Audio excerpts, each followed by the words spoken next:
ನಮಸ್ಕಾರ ಕರ್ನಾಟಕ. ಧರ್ಮಸ್ಥಳದ ಹತ್ಯಾಕಾಂಡ ಇದೆಯಲ್ಲ, ಒಂದು ಕಡೆ ಮೂರು ಪಕ್ಷಗಳು ಗೊತ್ತಿಲ್ದಿರೋ ಆರೋಪಿಗಳಿಗೆ ರಕ್ಷಣೆಗೆ ನಿಂತಿವೆ. ಸರ್ಕಾರ ಏನೋ SIT ರಚನೆ ಮಾಡ್ತು, ಬಟ್ SIT ಅವರ ಸಾಹಸ ಇದೆಯಲ್ಲ ಅದು ಈಗ ಪ್ರಶ್ನಾತೀತವಾಗಿದೆ.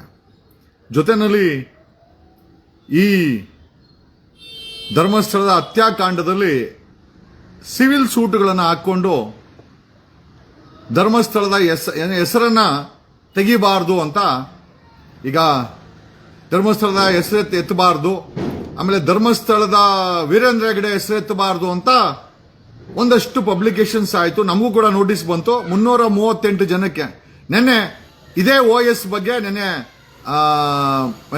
ಅಬ್ಜೆಕ್ಷನ್ ಅನ್ನ ಫೈಲ್ ಮಾಡಕ್ಕೆ ಟೀಮ್ ಆಫ್ ಅಡ್ವೊಕೇಟ್ಸ್ ನೆನ್ನೆ ಫೈಲ್ ಮಾಡಿದೀವಿ. ಬನ್ನಿ, ನೆನ್ನೆ ಇದೇ ವಿಚಾರಕ್ಕೆ ಸಂಬಂಧಪಟ್ಟಂಗೆ ಯಾರ್ಯಾರು ಈ ಕೇಸಲ್ಲಿ ವೀರೇಂದ್ರ ಹೆಗಡೆ ಧರ್ಮಸ್ಥಳದ ಅಪೋಸಿಟ್ ರೆಸ್ಪಾಂಡೆಂಟ್ ಆಗಿ ಅಪಿಯರ್ ಆದ್ರು, ಅಲ್ಲಿ ಜಡ್ಜ್ ಏನ್ ಹೇಳಿದ್ರು, ವೀರೇಂದ್ರ ಹೆಗಡೆ ಮತ್ತೆ ಧರ್ಮಸ್ಥಳ ಹೆಸರು ತಗೊಳ್ಬೋದಾ ತಗೊಳ್ಬಾರ್ದಾ, ಇದರ ಬಗ್ಗೆ ಒಂದು ಕ್ಲಾರಿಟಿಯನ್ನ ವಕೀಲರ ಕೊಡ್ತಾರೆ. ಈಗ ಮಾತಾಡಕ್ ಕೊಟ್ಟಿರೋರು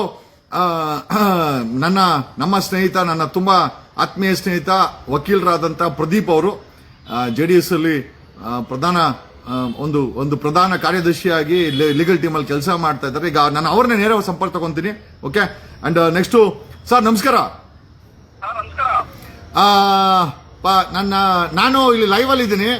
ನಿನ್ನೆ ಈ ಧರ್ಮಸ್ಥಳಕ್ಕೆ ಸಂಬಂಧಪಟ್ಟಂಗೆ ನೀವು ವಕೀಲರು ಒಂದು ಟೀಮ್ ಅಟೆಂಡ್ ಆಯ್ತು, ನೀವು ಅಲ್ಲಿದ್ರಿ ಪ್ರದೀಪ್ ಅವರೇ ಅಲ್ವಾ?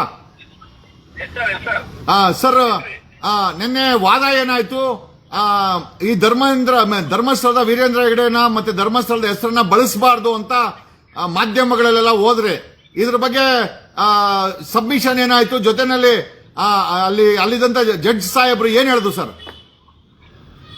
ಆಕ್ಚುಲಿ ಏನಾಯ್ತು ಅಂದ್ರೆ, ಏನು ಅವರು ವೀರೇಂದ್ರ ಹೆಗಡೆ ಅವರು ಮತ್ತು ಅವರ ಬ್ರದರ್ಸ್ ಮತ್ತು ಅವರ ಮಕ್ಕಳು ಏನು ಹಾಕಿದ್ದಾರೆ ಧರ್ಮಸ್ಥಳದ ಧರ್ಮಾಧಿಕಾರಿಗಳ ಹೆಸರು ಮತ್ತು ಅವರ ಸೇರಿದ ಜೈನು ಅವರ ಕುಟುಂಬಸ್ಥರು ಏನಿದ್ದಾರೆ ಅವರ ಹೆಸರುಗಳನ್ನು ತೆಗೆದುಕೊಳ್ಬಾರದು ಅಂತ ಹೇಳಿ ಏನು ಆದೇಶವನ್ನ ತೆಗೆದುಕೊಂಡಿದ್ರು. ಆ ವಿಚಾರಕ್ಕೆ ಸಂಬಂಧಪಟ್ಟ ಹಾಗೆ ನಾವು ಬಾಲನ್ ಅವರು ನೇತೃತ್ವದಲ್ಲಿ ಬಾಲನ್ ಅವರು KP ರಂಗನಾಥ್ ಅವರು ಮತ್ತು ನಮ್ಮ ಎಲ್ಲ ವಕೀಲರು ಹಾಜರಾಗಿದ್ವಿ. ಬಾಲನ್ ಅವರು ಅಬ್ಜೆಕ್ಷನ್ ಹಾಕಿ ಇಂಜೆಕ್ಷನ್ ತಗೊಂಡು ಅದನ್ನ ವೆಕೇಟ್ ಮಾಡಿ ಅಂತ ಹೇಳಿ ಅಪೀಲ್ ಮಾಡಿದ್ವಿ. ಅದ್ರ ಮೇಲೆ ಡೀಟೇಲ್ ಆಗಿ ಆರ್ಗ್ಯುಮೆಂಟ್ ಆಯ್ತು. ಆರ್ಗ್ಯುಮೆಂಟ್ ಆದಾಗ ಒಂದು ಆರ್ಗ್ಯುಮೆಂಟ್ ಜಡ್ಜಿ ಏನ್ ಹೇಳಿದ್ರು, ನಾನು ಕೂಡ ಧರ್ಮಾಧಿಕಾರಿ ಹೆಸರನ್ನು ಉಪಯೋಗಿಸಬೇಡಿ ಅಥವಾ ಧರ್ಮಸ್ಥಳದ ಹೆಸರನ್ನು ಉಪಯೋಗಿಸಬೇಡಿ ಅಥವಾ ಇನ್ನೊಬ್ರು ಕುಟುಂಬದಸ್ತ್ರ ಹೆಸರು ಹೇಳ್ಬೇಡಿ ಅಂತ ಎಲ್ಲೂ ಹೇಳಿಲ್ಲ. ನಾನು ಹೇಳಿದ್ದು ವೆರಿ ಕ್ಲಿಯರ್, ಅವ್ರಿಗೆ ಮಾನ ಹಾನಿ ಆಗುವ ತರ ಅಥವಾ ಇವರೇ ಮೀಡಿಯಾ ಟ್ರಯಲ್ ಆಗಬಾರ್ದು ಅನ್ನೋ ಉದ್ದೇಶದಿಂದ ಕೊಟ್ಟಿದ್ದೇನೆ ಹೊರತು ಅವ್ರ ಹೆಸರನ್ನ ಎಲ್ಲೂ ಹೇಳ್ಬಾರ್ದು ಅನ್ನೋ ವಿಷಯವನ್ನು ಎಲ್ಲೂ ಹೇಳಿಲ್ಲ. ನೀವು ಹೆಸರು ಹೇಳಕ್ಕೆ ಎಲ್ಲಾ ರೈಟ್ಸ್ ಇದೆ, ನೀವು ಹೆಸರನ್ನು ಉಪಯೋಗಿಸ್ಕೊಳ್ಳಕ್ಕೆ ಎಲ್ಲಾ ರೈಟ್ಸ್ ಇದೆ. ಮುಂದುವರೆದು ಮಾತಾಡ್ತಾರೆ ಅವರು ಕ್ಲೈಂಟ್ ಅಲ್ಲಿ ಒಂದು ಸ್ಟೇಟ್ಮೆಂಟ್ ಎಲ್ಲ ಮಾಡ್ತಾರೆ ಕ್ಲೈಂಟ್ ಅಡ್ವೊಕೇಟ್. ಯಾಕಂದ್ರೆ ಯಾವ ಇನ್ಸಿಡೆಂಟ್ ಆಯ್ತು ಸೌಜನ್ಯ ಪ್ರಕರಣ, ಆ ಸಮಯದಲ್ಲಿ ನಾವು ನಮ್ಮ ದೇಶದಲ್ಲಿ ಇರ್ಲಿಲ್ಲ, ಬೇರೆ ದೇಶದಲ್ಲಿ ಇದ್ವಿ ಅನ್ನೋ ಮಾತನ್ನ ಕೂಡ ಅದು ಕ್ಲೈಂಟ್ ಅಲ್ಲಿ ಹಾಕಿದ್ದಾರೆ. ಅದಕ್ಕೆ ಬಾಲನ್ ಸಾಹೇಬ್ರು ಹೇಳಿದ್ರು, ನೀವು ಅಂದ್ರೆ ಕಂಪ್ಲೇಂಟ್ FIR ರಿಜಿಸ್ಟರ್ ಆಗಿದ್ದು ಅನ್ನೋರ್ ಹೆಸರ ಮೇಲೆ, ನೀವು ನಿಮ್ಗೆ ಯಾಕೆ ಆ ಹುಡುಗು, ನೀವ್ ಯಾಕೆ ನಾವು ಇಲ್ಲ ಅಂತ ಹೇಳ್ತಾ ಇದ್ರಿ? ನಿಮ್ಗೆ ಇನ್ಸಿಡೆಂಟ್ ಅಂದ್ರೆ ಇನ್ಸಿಡೆಂಟ್ ಆಗಿರೋದು ಗೊತ್ತು ನಿಮ್ಗೆ ಯಾವಾಗ ಆಗಿದೆ ಅಂತ. ನಿಜ ನಿಜ ನಿಜ ನಿಜ ದಾಟಿಯಲ್ಲಿ ಆರ್ಗ್ಯುಮೆಂಟ್ ಕೂಡ ಮಾಡಿದ್ರು. ಓಕೆ ಓಕೆ ಓಕೆ, ನೀವ್ಯಾಕೆ ನಾವಿಲ್ಲ ಅಂತ ಹೇಳ್ತಾ ಇದ್ರಿ? ನಿಮ್ಮ ಹೆಸರು FIR ರಿಜಿಸ್ಟರ್ ಆಗಿಲ್ವಲ್ಲ? ರಿಜಿಸ್ಟರ್ ಆಗಿರೋದು ಅನ್ನೋನ್ ಹೆಸರು ಮೇಲೆ. Exactly exactly. ಅದನ್ನ ಬಗ್ಗೆ ಆಮೇಲೆ ಇನ್ನೂ ಮುಂದುವರೆದು ಹೇಳಿದ್ರು, ಇದುವರೆಗೆ ನಾವು ಯಾವುದೇ ಹೋರಾಟಗಾರರು ಯಾವುದೇ ಮಾಧ್ಯಮ ವೀರೇಂದ್ರ ಹೆಗಡೆ ಅವರನ್ನ ಕುರಿತು ನೀವೇ ಮಾಡಿದಿರಿ ಅನ್ನೋ ದಾಟಿಯಲ್ಲಿ ಯಾರೂ ಮಾತಾಡಿಲ್ಲ. Let me show one single document, let me show one single, ನಾನು ಎಲ್ಲೂ ಹೇಳಿಲ್ಲ. ಅಥವಾ ನಾವು ಹೇಳ್ತಿರ್ತಕ್ಕಂಥದ್ದು ಜಸ್ಟಿಸ್ ಫಾರ್ ಸೌಜನ್ಯ, ಎಕ್ಸಾಕ್ಟ್ಲಿ,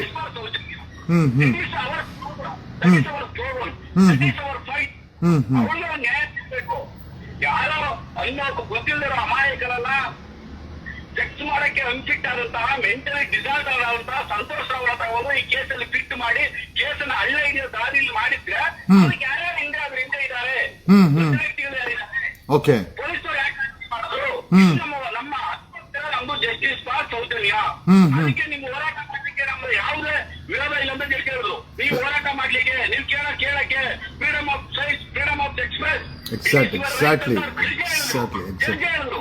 ಅದನ್ನ ಯಾವುದೇ ಕಾಲಕ್ಕೂ ನಾವು ಕಟ್ಔಟ್ ಮಾಡಕ್ಕಾಗಲ್ಲ.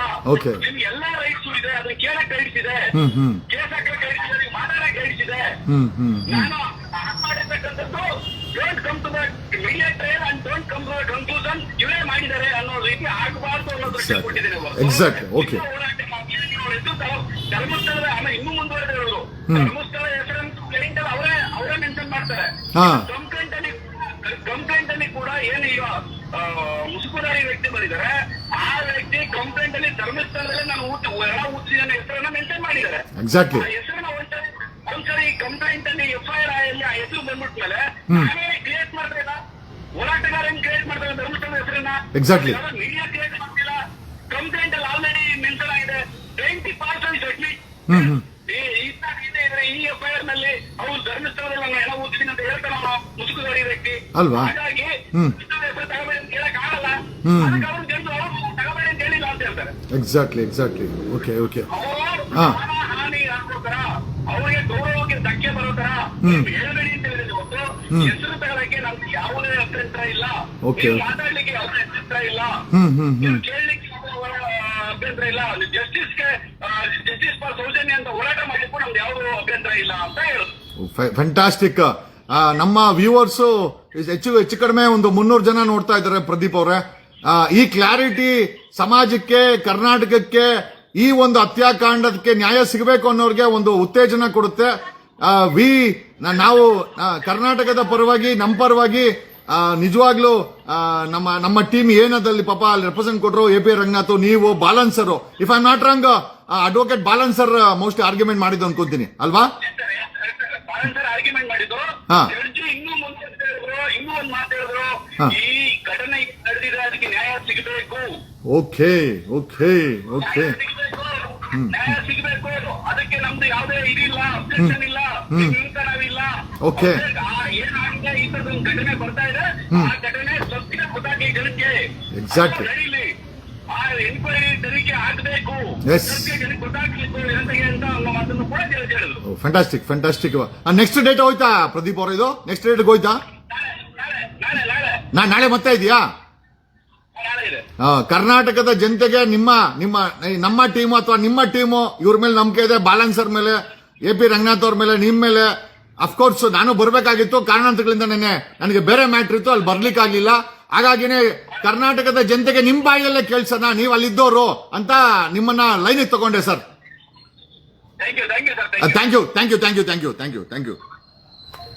ಕೇಳಿಸ್ಕೊಂಡ್ರಲ್ಲ, ನಿನ್ನೆ ಈ OS ಈ ಇಂಜಂಕ್ಷನ್ ಆರ್ಡರ್ ಏನಿದೆ ಅದರವಾಗಿ ಅಬ್ಜೆಕ್ಷನ್ ಮತ್ತೆ ನಿನ್ನೆ ಆರ್ಗ್ಯುಮೆಂಟ್ ಇತ್ತು. ನ್ಯಾಯವಾದಿಗಳಾದಂತ ಬಾಲನ್ ಅವರು ಅಪಿಯರ್ ಆಗಿದ್ರು. AP ರಂಗನಾಥ್ ನನ್ನ ಜೊತೆಗೆ ಮಾತಾಡಿದ್ದು ಪ್ರದೀಪ್ ಅಂತ ನಮ್ಮ JDS ನ ಲೀಗಲ್ ಟೀಮ್ ಅಲ್ಲಿ ಇದ್ದಾರೆ. ನಾವು ಪಕ್ಷಾತೀತವಾಗಿ ವಕೀಲರುಗಳು ಈ ಒಂದು ಕೇಸಿಗೆ ಬೆನ್ನಿಗೆ ನಿಂತಿದ್ದೀವಿ, ನ್ಯಾಯ ಸಿಗಲೇಬೇಕು ಅಂತ. ಬಾಲನ್ ಅವರು ಜಡ್ಜ್ ಸಾಹೇಬರ ಮುಂದೆ ಸಬ್ಮಿಷನ್ ಅಲ್ಲಿ ಕೇಳಿದಂತ ಪ್ರಶ್ನೆ ಏನಂತಂದ್ರೆ, ಸರ್ ಹೆಸರು ತಗೊಳ್ಬಾರ್ದಂತೆ, ವೀರೇಂದ್ರ ಹೆಗ್ಡೆ ಹೆಸರು ತಗೊಳ್ಬಾರ್ದಂತೆ, ಅವ್ರ ಕುಟುಂಬದ ಹೆಸರು ತಗೊಳ್ಬಾರ್ದಂತೆ, ಧರ್ಮಸ್ಥಳ ಹೆಸರು ತಗೊಳ್ಬಾರ್ದಂತೆ, ಇದಕ್ಕೆ ಇಂಜೆಕ್ಷನ್ ಹೆಂಗ್ ಕೊಟ್ರಿ ಅಂತ ನಿನ್ನೆ ಪ್ರಶ್ನೆ ಮಾಡಿದ್ದಾರೆ ಜಡ್ಜ್ ಸಾಹೇಬರಿಗೆ. ಸೊ ಜಡ್ಜ್ ಸಾಹೇಬ್ರು ಏನ್ ಹೇಳಿದ್ದಾರೆ, ನಾನು ಎಲ್ಲೂ ಕೂಡ ಧರ್ಮಸ್ಥಳದ ಹೆಸರನ್ನು ತಗೊಂಬೇಡಿ, ವೀರೇಂದ್ರ ಹೆಗ್ಡೆ ಹೆಸರನ್ನು ತಗೊಂಬೇಡಿ ಅಂತ ನಾನು ಎಲ್ಲೂ ಹೇಳಿಲ್ಲ. Let me clarify, you can take, ನೀವುಗಳು ವೀರೇಂದ್ರ ಹೆಗ್ಡೆ ಹೆಸರನ್ನ, ಅವ್ರ ಕುಟುಂಬದ ಹೆಸರನ್ನ ತಗೊಳ್ಬಹುದು, ಆಮೇಲೆ ಧರ್ಮಸ್ಥಳ ಹೆಸರನ್ನು ತಗೊಳ್ಬಹುದು, ಅದಕ್ಕೆ ನಮ್ಮದು ಯಾವುದು ಕೂಡ ಅಬ್ಜೆಕ್ಷನ್ ಇಲ್ಲ. ಬಟ್ ಒಂದಂತೇನಂತಂದ್ರೆ, ಅವರು ಕೊಲೆ ಮಾಡಿದ್ದಾರೆ ಅಂತ ತೀರ್ಪನ್ನ ಕೊಡಕ್ ಹೋಗ್ಬೇಡಿ, ಮೀಡಿಯಾ ಟ್ರಯಲ್ ನ ಮಾಡಬೇಡಿ. ಏನು ಅಲ್ಲಿ ನಡೀತಾ ಇದೆ ಅದನ್ನ ತೋರ್ಸಕ್ಕೆ, ಧರ್ಮಸ್ಥಳದ ಹೆಸರನ್ನ ಉಪಯೋಗಿಸಕ್ಕೆ ಈ ಒಂದು ಕೋರ್ಟು, ಈ ಒಂದು ನ್ಯಾಯಾಲಯ ಅಡ್ಡ ಬಂದಿಲ್ಲ, ಮತ್ತೆ ಆ ರೀತಿ ಆದೇಶವನ್ನ ನಾನು ಮಾಡಿಲ್ಲ. ಏನಂತಂದ್ರೆ, ವೀರೇಂದ್ರ ಹೆಗ್ಡೆ ಹೆಸರನ್ನ ಧರ್ಮಸ್ಥಳದ ಹೆಸರು ಬಳಸಬೇಕಾದ್ರೆ ಅವರ ಮೇಲೆ ಆರೋಪಗಳ ಈ ರೀತಿ ಕಂಪ್ಲೇಂಟ್ ಆಗಿದೆ ಅಂತ ಹೇಳ್ಬೇಕೆ ಹೊರತು ಯಾವುದೇ ಕಾರಣಕ್ಕೂ ತೀರ್ಪಾಗಿದೆ ಅಂತ ನೀವ್ಯಾರು ಬಳಸಬೇಡಿ. ಅಷ್ಟು ಬಿಟ್ರೆ ಆಮೇಲೆ ಈ ಕೇಸ್ಗೆ ನ್ಯಾಯ ಸಿಗಲೇಬೇಕು ಅಂತ ಇವನ್ ಈ ಕೋರ್ಟು ಸಹ ಈ ಒಂದು ಜನರ ಜೊತೆನಲ್ಲಿದೆ ಅಂತ ಈ ಒಂದು ವಿಚಾರವನ್ನ ಅಲ್ಲಿ ಪ್ರೆಸೆಂಟ್ ಮಾಡಿದ್ರು. ಆಮೇಲೆ ಸೌಜನ್ಯ ಕೇಸ್ದು ಕೂಡ ಅವ್ರು ಹೇಳದಂತೆ ಸೌಜನ್ಯ ಕೇಸ್ ಆದಾಗ ನಾವು ದೇಶದಲ್ಲೇ ಇರ್ಲಿಲ್ಲ ಅಂತ. ಅದಕ್ಕೂ ಕೂಡ ಅಡ್ವೊಕೇಟ್ ಬಾಲನ್ ಅವರು ಅಲ್ಲ ರೀ ನಿಮಗೆ ಗಿಲ್ಟಿ ಯಾಕೆ, ವೈ ಆರ್ ಯು ಗಿಲ್ಟಿ ಅಂದ್ರೆ ಪೆಟಿಷನರ್ ಅಡ್ವೊಕೇಟ್ಗೆ ಕೇಳದಂತೆ. ಈ ಧರ್ಮಾಧಿಕಾರಿ ಹರ್ಷೇಂದ್ರ ಜೈನ್ ಅವರ ಅಡ್ವೊಕೇಟ್ಗೆ ಆರ್ಗ್ಯುಮೆಂಟ್ ಏನು ಅಂತಂದ್ರೆ ನಿಮಗೆ ಗಿಲ್ಟಿ ಯಾಕೆ, ನೀವು ದೇಶದಲ್ಲಿಲ್ಲ ಅಂತಂದ್ರೆ ಸೌಜನ್ಯ ಕೇಸಲ್ಲಿ ನಿಮಗೆ ಗಿಲ್ಟಿ ಯಾಕೆ. ಆಮೇಲೆ ಬಾಲನ್ ಅವರು ಇದನ್ನು ಪ್ರೆಸೆಂಟ್ ಮಾಡಿದ್ದಾರೆ, ನಾವ್ ಯಾರು ಹೆಸರನ್ನ ತಗೊಂತಾ ಇಲ್ಲ. ಆ ಒಂದು ಮುಸುಕುದಾರಿ ವ್ಯಕ್ತಿ ಕೊಟ್ಟಿರುವಂತ ಕಂಪ್ಲೇಂಟ್ ಅಲ್ಲಿ ನಾನು ಧರ್ಮಸ್ಥಳದಲ್ಲಿ ಕೆಲಸ ಮಾಡ್ತಾ ಇದ್ದೆ, ಪ್ರೈಮಾ ಫೇಶಿಯಾ ಧರ್ಮಸ್ಥಳದ ಹೆಸರನ್ನ ಕಂಪ್ಲೇಂಟೇ ಮೆನ್ಷನ್ ಮಾಡಿದಾನೆ. ನಾವ್ ಯಾರು ಅನಾವಶ್ಯಕವಾಗಿ ಧರ್ಮಸ್ಥಳದ ಹೆಸರನ್ನ ಬೆಳೆಸ್ತಾ ಇಲ್ಲ. ಧರ್ಮಸ್ಥಳದ ಏನು ಈ ಕುಟುಂಬದ ಕೆಳಗಡೆ ನಾವು ಕೆಲಸ ಮಾಡ್ತಾ ಇದ್ದೆ ಅಂತ ಅವನು ಮೆನ್ಷನ್ ಮಾಡಿದಾನೆ. ಹಾಗಾಗಿ ಧರ್ಮಸ್ಥಳ ಮತ್ತೆ ಈ ಕುಟುಂಬದ ಹೆಸರನ್ನ ನಾವು ಸಾಂದರ್ಭಿಕವಾಗಿ ಬಳಸ್ತಾ ಇದೀವಿ ಅಂತಂದಿದ್ದಕ್ಕೆ ಈ ಒಂದು ಹೆಸರನ್ನ ಬಳಸಲಿಕ್ಕೆ ನಮ್ಮ ಕೋರ್ಟ್ ಇಂದ ಯಾವುದೇ ಅಬ್ಜೆಕ್ಷನ್ ಇಲ್ಲ ಅಂತ ಹೇಳಿ ಜಡ್ಜ್ ಸಾಹೇಬರು ಈಗ ಕೇಳಿದ್ರಲ್ಲ, ಪ್ರದೀಪ್ ಅಲ್ಲೇ ಇದ್ರು, ಅಡ್ವೊಕೇಟ್ ಪ್ರದೀಪ್ ಅವರು, ರಂಗನಾಥ್ ಅವರು, ಅಡ್ವೊಕೇಟ್ ಬಾಲನ್ ಅವರು ಆರ್ಗ್ಯುಮೆಂಟ್ ಮಾಡಿದ್ದು. So we wanted to clarify, ಯಾವುದೇ ಕಾರಣಕ್ಕೂ ಈ ರೀತಿ ಮಾಧ್ಯಮದವರು ಹೆಸರನ್ನ ಬಳಸಬಾರ್ದು. ಯಾರಪ್ಪನ ಆಸ್ತಿ ಹೆಸರನ್ನ ಬಳಸಬೇಡಿ ಅಂತ ಹೇಳೋಕೆ ಈಗ ಜಡ್ಜ್ ಅವರೇ ಕ್ಲಾರಿಫೈ ಮಾಡಿದ್ದಾರೆ. ಅಲ್ಲಿದ್ದಂತ ಪ್ರೆಸೆಂಟ್ ಇದ್ದಂತ ಅಡ್ವೊಕೇಟ್ಗಳಲ್ಲಿ ಒಬ್ಬರಾದಂತ ಪ್ರದೀಪ್ ಅವರು ನಿಮ್ಗೆ ಓಪನ್ ಆಗಿ ಹೇಳಿದ್ರು. And it is very well clarified that ಧರ್ಮಸ್ಥಳದ ಹೆಸರನ್ನ, ವೀರೇಂದ್ರ ಹೆಗ್ಡೆ ಕುಟುಂಬದ ಹೆಸರನ್ನ ಬಳಸಬಹುದು. ಬಟ್ ನಾವ್ ಯಾರು ಕೂಡ ಇವ್ರ ಅಪರಾಧಿಗಳಂತ ನಾವ್ ಯಾರು ಹೇಳಂಗಿಲ್ಲ. ಅವ್ರ ಮೇಲೆ ಆರೋಪ ಇದೆ, ಧರ್ಮಸ್ಥಳದ ಜಾಗದ ದೇವಸ್ಥಾನದ ಈ ಧರ್ಮಾಧಿಕಾರಿಗಳ ಕುಟುಂಬದ ಮೇಲೆ ಆರೋಪ ಇದೆ ಅಂತ ನಾವು ಬಳಸಬಹುದು. ಧರ್ಮಸ್ಥಳದ ಹೆಸರನ್ನು ಬಳಸಬಹುದು, ಅದಕ್ಕೆ ಯಾವುದೇ ರೀತಿಯ ಕೋರ್ಟಿನ ಅಬ್ಜೆಕ್ಷನ್ ಇಲ್ಲ. ಈ OS ಅಲ್ಲಿ ಅವರ ಮೇಲೆ ಮೀಡಿಯಾ ಟ್ರಯಲ್ ಮಾಡಬೇಡಿ. ಮೀಡಿಯಾ ಟ್ರಯಲ್ ಅಂತಂದ್ರೆ ಇವನು ಆರೋಪಿ ಅದನ್ನ ಮಾಡಬೇಡಿ. ಆಮೇಲೆ ಅವ್ರ ಹೆಸರಿದೆ, ನೀವು ಬಳಸಬಹುದು, ಧರ್ಮಸ್ಥಳದ ಹೆಸರನ್ನು ಬಳಸಬಹುದು ಅಂತ ನೆನ್ನೆ ನ್ಯಾಯಾಧೀಶರು ತಮ್ಮ ವಿಚಾರವನ್ನ ಓಪನ್ ಕೋರ್ಟ್ ಅಲ್ಲಿ ತಿಳಿಸಿದ್ದಾರೆ. ಹಾಗಾಗಿ ಮಾಧ್ಯಮದ ಮಿತ್ರರಿಗೆ ನಾವು ಕೇಳೋದೇನು ಅಂತಂದ್ರೆ ದಯಮಾಡಿ ಯಾರು ಭಯ ಬೀಳಕ್ ಹೋಗ್ಬೇಡಿ. ಅಂಡ್ ಒಂದು 500ಕ್ಕೂ ಹೆಚ್ಚು ಅಡ್ವೊಕೇಟ್ಸ್ ಸಾರ್ವಜನಿಕ ಹಿತಾಸಕ್ತಿನಲ್ಲಿ ಬಾಲನ್ನು, AP ರಂಗನಾಥ್, ಪ್ರದೀಪ್, ನಾವು ಎಲ್ಲರೂ, ನಾನು ನಿನ್ನೆ ಹೋಗ್ಬೇಕಾಗಿತ್ತು, ನನಗೆ ಮ್ಯಾಜಿಸ್ಟ್ರೇಟ್ ಕೋರ್ಟ್ ಅಲ್ಲಿ ಬೇರೆ ಬೇರೆ ಮ್ಯಾಟರ್ಸ್ ಇತ್ತು, ನಾನು ಹೋಗಕ್ಕಾಗಿಲ್ಲ. ಬಟ್ ನಾನು ಪ್ರದೀಪ್ ನೀವು ಹೋಗಿ ಅಲ್ಲಿ ಅಟ್ಲೀಸ್ಟ್ ನಂಗೆ ಅಪ್ಡೇಟ್ ಕೊಡಿ ಅಂತಂದ್ರೆ ಪ್ರದೀಪ್, ಬಾಲನ್ ಸರ್ ಎಲ್ಲರೂ ನೆನ್ನೆ ತುಂಬಾ ಚೆನ್ನಾಗಿ ಆರ್ಗ್ಯುಮೆಂಟ್ ಬಂತು. ಪ್ರಶ್ನೆ ಇಷ್ಟೇನೆ, ನೆನ್ನೆ ಒಂದು ಆರೋಪ ಕಂಪ್ಲೇಂಟ್ ಅಲ್ಲಿ ಇದೆ, ಅವನ ಹೆಸರು ತಗೊಂಬೇಡ ಅಂತ ಕೋರ್ಟ್ ಹೆಂಗ್ ಇಂಜೆಕ್ಷನ್ ಕೊಡಕ್ಕಾಗತ್ತೆ? ಇದೇ ಪ್ರಶ್ನೆಯನ್ನ ಅಡ್ವೊಕೇಟ್ ಬಾಲನ್ ಅವರು ನ್ಯಾಯಾಧೀಶರಿಗೆ ಕೇಳಿದ್ರು. ನ್ಯಾಯಾಧೀಶರು ವೆರಿ ಕ್ಲಿಯರ್ ಆಗಿ ಹೇಳಿದ್ರು, ನೀವು ಬಳಸಬಹುದು, ಬಟ್ ಎಲ್ಲೂ ಕೂಡ ಕೆಟ್ಟ ಪದಗಳನ್ನ ಬಳಸಕ್ ಹೋಗ್ಬೇಡಿ. ಆಮೇಲೆ ಅವರ ರೆಪ್ಯುಟೇಷನ್ ಡ್ಯಾಮೇಜ್ ಮಾಡಕ್ ಹೋಗ್ಬೇಡಿ. ಪರ್ಟಿಕ್ಯುಲರ್ ಆಗಿ ಆರೋಪ ಇದೆ, ಆರೋಪ ಅಂತಾನೆ ಬಳಸಿ, ಅಪರಾಧಿ ಅಂತ ಎಲ್ಲಿ ಮೆನ್ಸಕ್ ಹೋಗ್ಬೇಡಿ. ಹಾಗಾಗಿ ಮೀಡಿಯಾ ಟ್ರಯಲ್ ಮಾಡೋದ್ ಬೇಡ ಅಂತ ನಾನು ಹೇಳದೆ ಹೊರತು, ನಮ್ಮ ಆದೇಶದಲ್ಲಿ ಕ್ಲಿಯರ್ ಆಗಿದೆ ಅಂತ ಹೇಳಿ ನೆನ್ನೆ ನ್ಯಾಯಾಧೀಶರು ನಮ್ಮ ವಕೀಲರುಗಳಿಗೆ, ನಮ್ಮ ಟೀಮ್ ಆಫ್ ವಕೀಲರುಗಳಿಗೆ ತಮ್ಮ ವಿಚಾರವನ್ನ ಕ್ಲಾರಿಫೈ ಮಾಡಿದ್ದಾರೆ. ಹಾಗಾಗಿ ಧರ್ಮಾಧಿಕಾರಿಗಳ ಹೆಸರನ್ನು ಧರ್ಮಾಧಿಕಾರಿಗಳನ್ನ ನಾನೇ ಕೇಳಬೇಕು, ವೀರೇಂದ್ರ ಜೈನು, ಹರ್ಷೇಂದ್ರ ಜೈನ್ ಹೆಸರುಗಳನ್ನ ಯಾರು ಆರೋಪಿ ಅಂತ ಅವನು ಮೆನ್ಷನ್ ಮಾಡಿದ, ಯಾರ ಮೇಲೆ ಆರೋಪ ಅಂತ ಇದೆ, ಅವರು ಅದನ್ನ ನಾವು ಆರೋಪ ಮುಕ್ತವಾಗಿ ಮಾಡ್ಕೊಳಕ್ಕೆ ಅವ್ರಿಗೆ ಅವಕಾಶ ಇದೆ, ಕಾನೂನಿದೆ, ಕೋರ್ಟ್ ಇದೆ. ಟ್ರಯಲ್ ನ ಫೇಸ್ ಮಾಡಿ ಅವ್ರು ಮಾಡ್ಕೊಂಡ್ಲೇ ಹೊರತು ನಾನು ಕರ್ನಾಟಕದ 6 ಕೋಟಿ ಜನರಿಗೆ, ಎಸ್ಪೆಷಲಿ ಮೀಡಿಯಾಗಳಿಗೆ, ಯೂಟ್ಯೂಬರ್ಸ್ಗೆ ವೆಲ್ ಕ್ಲಾರಿಫೈ ವಿಚಾರ. ಓಕೆ, ನಾನು ಬೇಕಾದ್ರೆ ಪ್ರದೀಪ್ ಅವರ ನಂಬರ್ ಬೇಕಾದ್ರೆ ಹಾಕ್ತೀನಿ, ನಿಮ್ಗೆ ಡೌಟ್ ಇದ್ರೆ ಬಾಲನ್ ಅವ್ರ ನಂಬರ್ ಹಾಕ್ತೀನಿ, ಯು ಕ್ಯಾನ್ ಕಾಂಟ್ಯಾಕ್ಟ್, ವಾಟ್ಸ್ಆಪ್ ಅಲ್ಲಿ ಬೇಕಾದ್ರೆ ಕಾಂಟ್ಯಾಕ್ಟ್ ಮಾಡಿ, ಯು ಕ್ಯಾನ್ ಕ್ಲಾರಿಫೈ ಇಟ್ಟು. ಕೋರ್ಟ್ ಎಲ್ಲೂ ಸಹ ವೀರೇಂದ್ರ ಜೈನ್ ಮತ್ತೆ ಅವ್ರ ಕುಟುಂಬದ ಹೆಸರನ್ನ ಬಳಸಬೇಡಿ ಅಂತ ಎಲ್ಲೂ ಹೇಳಿಲ್ಲ, ಧರ್ಮಸ್ಥಳದ ಹೆಸರನ್ನ ಬಳಸಬೇಡಿ ಅಂತ ಎಲ್ಲೂ ಹೇಳಿಲ್ಲ ಅಂತ ನ್ಯಾಯಾಧೀಶರೇ ಇದಕ್ಕೆ ಕ್ಲಾರಿಟಿಯನ್ನ ಕೊಟ್ಟಿದ್ದಾರೆ. ಹಾಗಾಗಿ ಯೂಟ್ಯೂಬರ್ಸ್ ಯಾರ್ಯಾರ ಮಾಡಂಗಿದ್ರೆ ಅವ್ರಿಗೆ ಡ್ಯಾಮೇಜ್ ಮಾಡಕ್ ಹೋಗ್ಬಿಡಿ, ರೆಪ್ಯುಟೇಷನ್, ಕಳ್ಳ ಪಳ್ಳ, ಅವನು ಕೊಲೆಗಾರ ಅದೆಲ್ಲ ಹೇಳಕ್ ಹೋಗ್ಬಿಡಿ. ಅವ್ರ ಮೇಲೆ ಅಪರಾಧ ಇದೆ ಅಂತ ಐ ಥಿಂಕ್ ಫಾರ್ಮಲ್ ಆಗಿ ನೀವು ಅದನ್ನ ಬಳಸಬಹುದು, ಧರ್ಮಸ್ಥಳದ ಹೆಸರನ್ನು ಸಹ ಬಳಸಬಹುದು.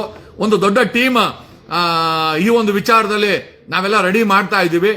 V are going to definitely 6 ಕೋಟಿ ಕನ್ನಡಿಗರ ವಿಚಾರದಲ್ಲಿ ನ್ಯಾಯವಾದಿಗಳ ಒಂದು ಟೀಮ್ ಬೇಕಾಗಿತ್ತು. ನೆನ್ನೆ ನಾವೆಲ್ಲ ಸೇರ್ಕೊಂಡು ಅದನ್ನ ಮಾಡ್ತಾ ಇದ್ದೀವಿ. ನಾನು ಕೂಡ I M A part of it. But ಪ್ರಶ್ನೆ ಏನಪ್ಪಾ ಅಂತಂದ್ರೆ ಈಗ ಕರ್ನಾಟಕದ ಮಾಧ್ಯಮಗಳು ಇವು ಯಾರನ್ನ ವೀರೇಂದ್ರ ಹೆಗಡೆ ವೀರೇಂದ್ರ ಜೈನ್ ಕುಟುಂಬದ ಹೆಸರನ್ನ ತಗೊಳ್ಬಹುದು ಆಸ್ ಎ ಅಕ್ಯೂಸ್ಡ್ ಅಂತ ಅದರಲ್ಲಿರೋ ಪ್ರಕಾರ ಧರ್ಮಸ್ಥಳದ ಹೆಸರನ್ನು ಬಳಸಬಹುದು ಅಂತ ಹೇಳ್ತಾ ನನ್ನ 2 ಮಾತುಗಳನ್ನ ಮುಗಿಸ್ತಾ ಇದ್ದೀನಿ. ಧನ್ಯವಾದಗಳು. Thanks a lot. Love you all. God bless you. Have a nice day.